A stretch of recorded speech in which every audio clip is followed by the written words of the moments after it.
مشرق کے اس وار کو ابو دجانہ رضی اللہ عنہ نے اپنی چمڑی کی ڈھال پر روکا۔ مشرق کی تلوار ان کی ڈھال میں پھنس گئی۔ بس اس موقع سے فائدہ اٹھاتے ہوئے ابو دجانہ رضی اللہ عنہ نے فوراً اپنی تلوار سے اس کا کام تمام کر دیا۔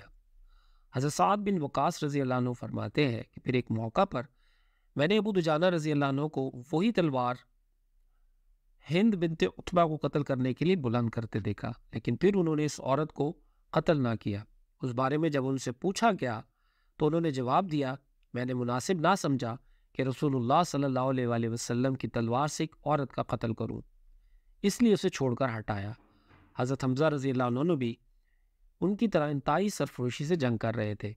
اس روز حضرت حمزہ رضی اللہ عنہ بیک وقت دو تلواروں سے لڑ رہے تھے، یعنی ان کے دونوں ہاتھوں میں تلواریں تھیں۔ اور لڑتے ہوئے وہ کہتے جا رہے تھے، میں اللہ کا شیر ہوں۔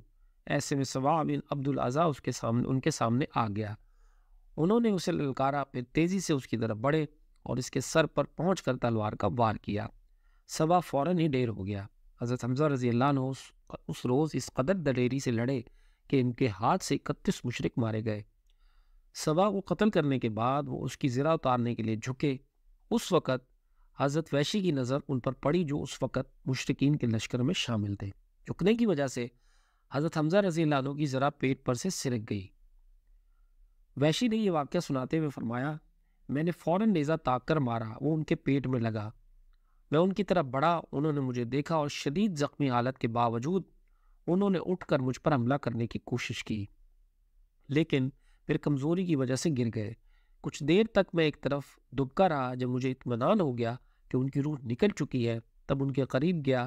وہ واقعی شہید ہو چکے تھے۔ میں وہاں سے ہٹ آیا اور اپنی جگہ پر جا بیٹھا، کیونکہ مجھے صرف ان کے قتل سے دلچسپی تھی اور اس جنگ میں کسی کو قتل کرنے کی خواہش نہیں تھی، اور اس کی وجہ یہ تھی کہ مجھ سے وعدہ کیا گیا تھا کہ اگر میں نے حضرت حمزہ رضی اللہ عنہ کو قتل کر دیا تو مجھے آزاد کر دیا جائے گا۔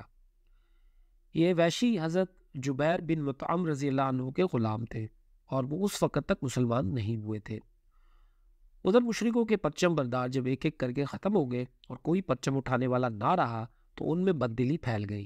وہ پسپا ہونے لگے، پیٹ پھیر کر بھاگنے لگے۔ ایسے میں وہ چیخ اور چلا رہے تھے۔ ان کی عورتیں جو دیر پہلے جوش دلانے کے لیے اشعار پڑھ رہی تھی، اپنے دف پھینک کر پہاڑ کی طرف بھاگی۔ ان پر بدحواسی اس قدر سوار ہوئی کہ اپنے کپڑے نوچنے لگی۔ مسلمانوں نے جب دشمن کو بھاگتے دیکھا تو ان کا پیچھا کرنے لگے، ان کے ہتھیاروں اور مال غنیمت پر قبضہ کرنے لگے۔ اب یہاں اس موقع پر ایک عجیب واقعہ رونما ہوا۔ حضرت صلی اللہ علیہ وآلہ وسلم نے پہاڑی کے درے پر 50 تیر انداز مقرر فرمائے تھے اور انہیں واضح طور پر ہدایت فرمائی تھی کہ وہ اپنی جگہ نہ چھوڑیں۔ ان کے امیر حضرت عبداللہ بن جبیر رضی اللہ عنہ تھے۔ اس دستے نے جب کافروں کو بھاگتے دیکھا اور مسلمانوں کو مال غنیمت جمع کرتے دیکھا تو یہ بھی اپنی جگہ چھوڑنے لگے۔ یہ دیکھ کر حضرت عبداللہ بن جبیر رضی اللہ عنہ بولے، کہاں جا رہے ہو؟ ہمیں یہاں سے ہٹنا نہیں چاہیے۔ اللہ کے رسول صلی اللہ علیہ وآلہ وسلم نے ہمیں ہدایت فرمائی تھی کہ اپنی جگہ جمے رہیں اور یہاں سے نہ ہٹیں۔ اس پر ان کے ساتھی بولے، اب مشرکوں کو شکست ہو گئی ہے، اب ہم یہاں ٹھہر کر کیا کریں گے؟ حضرت عبداللہ بن جبیر رضی اللہ عنہ نے روکتے رہ گئے، لیکن وہ نہ مانے اور میدان میں چلے گئے۔ لیکن حضرت عبداللہ بن جبیر رضی اللہ عنہ اور چند ساتھی البتہ وہیں رکے رہے۔ ان کی تعداد 10 سے بھی کم تھی۔ انہوں نے نیچے کا رخ کرنے والوں سے کہا، ہم رسول اللہ صلی اللہ علیہ وآلہ وسلم کے حکم کی خلاف ورزی ہرگز نہیں کریں گے۔ اس طرح وہاں 10 سے بھی کم مجاہد رہ گئے۔ اس وقت حضرت خالد بن ولید کی نظر درے پر پڑی۔ یہ کافروں کے ایک دستے کے سالار تھے اور لشکر کے دائیں بازو پر مقرر تھے۔ شکست کے بعد یہ اس طرف سے پسپا ہو رہے تھے کہ درے پر نظر پڑی۔ جنگ کے دوران بھی یہ اس طرف سے بار بار حملہ کرنے کی کوشش کر رہے تھے، لیکن 50 تیر اندازوں کے تیروں کی بوچھاڑ نے ان کی پیش قدمی روک دی تھی۔ اب انہوں نے دیکھا کہ وہاں 50 کے بجائے چند مسلمان رہ گئے ہیں، تو یہ اپنے دستے کے ساتھ ان پر حملہ آور ہوئے۔ ان کے دستے کے ساتھ ہی اکرمہ بن ابو جہل بھی اپنے دستے کے ساتھ اس طرف پلٹ پڑے۔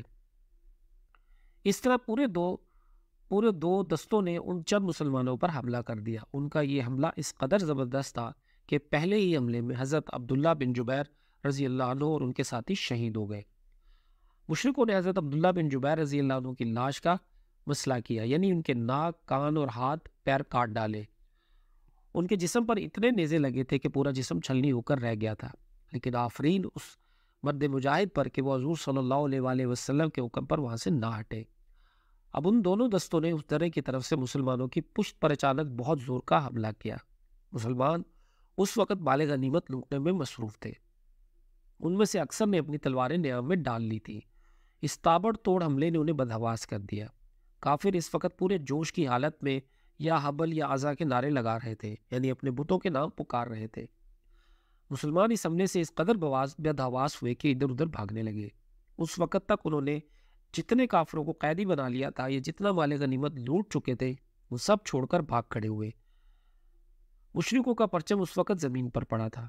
ایک مشرک عورت بنت علقمہ کی نظر اس پر پڑی تو اس نے لپک کر اس کو اٹھا لیا اور بلند کیا۔